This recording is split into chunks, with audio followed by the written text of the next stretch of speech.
কিছু নাস্তা বানিয়ে নিলাম সকালের। তারপর কিছু পুঁইশাক বাসায় থেকেই কিনে নিয়েছি, রান্না করব। রান্না করেও নিয়ে আসলাম। আসসালামু আলাইকুম, আশা করি সবাই ভালো আছেন। সকালে নাস্তা বানিয়েছি, রুটিও বানিয়েছি, পরোটাও বানিয়েছি। তারপরে আজকে ডিমের তরকারি দিয়ে নাস্তা করব। আজকে আর ডিম পোস্ট করিনি। সাথে আছে চা। প্রতিদিনই আমাদের চা থাকবেই, সকাল সন্ধ্যা আমরা দুই বেলাই চা খেয়ে থাকি। তো আজকে এগুলাই খাবো, সকালের নাস্তা করব। আর আমার ছেলে স্কুলে চলে গিয়েছে, ওকে টিফিন করে দিয়েছি, ওগুলার দেখানো হয়নি। বাসার সামনে কিছু শাক এসেছিল, ওখান থেকে কিছু পুঁই শাক কিনে নিলাম। শাকগুলো দেখে পছন্দ হলো আর কিনে নিয়ে আসলাম গাছ সহ। যে ইচ্ছে করলে নিচে থেকে কেটে গাছগুলো বনে দিতেও পারবো।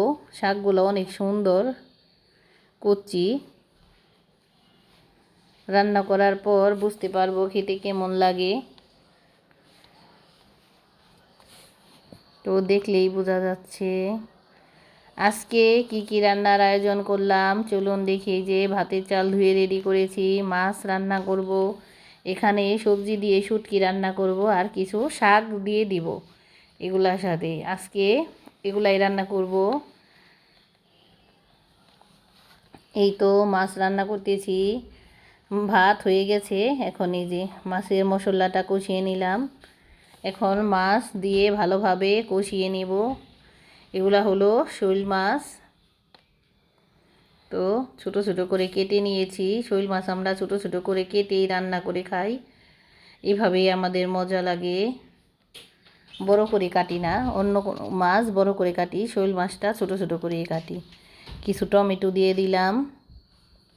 তাকে ভালোভাবে কষানোর পর একটু পানি দিয়ে তারপরে নামানোর আগে কিছু জিরা ফাঁকি দিয়ে নামিয়ে নিয়ে আসব। এই তো এখন শুটকির তরকারিটা রান্না করতেছি। কিছু শাকও দিয়ে দিব। সবজিটা কষানোর পর কিছু শাক দিয়ে দিব। শাকটা দেওয়ার পরে একটু নেড়ে চেড়ে ভালো করে কষানো হয়ে গেলে তারপর পানি দিয়ে দিব, যেন সুন্দরভাবে হয়ে যায় তাড়াতাড়ি করে। যে ভালোভাবে নেড়ে ঢেকে দিলাম, একটু পরে আবার অল্প একটু পানি দিয়ে দিব। তো আজকে রান্না বান্না শেষ। আজকে রান্না করেছি ভাত, ওই শোল মাছ ভুনা করেছি আর সবজি। আজকে রান্না বান্না এগুলাই ছিল। কে কোথায় থেকে দেখছেন সবাই কমেন্ট করবেন, সাবস্ক্রাইব করবেন, আমাদের জন্য দোয়া করবেন। সবাই ভালো থাকবেন, সুস্থ থাকবেন। আল্লাহ হাফেজ।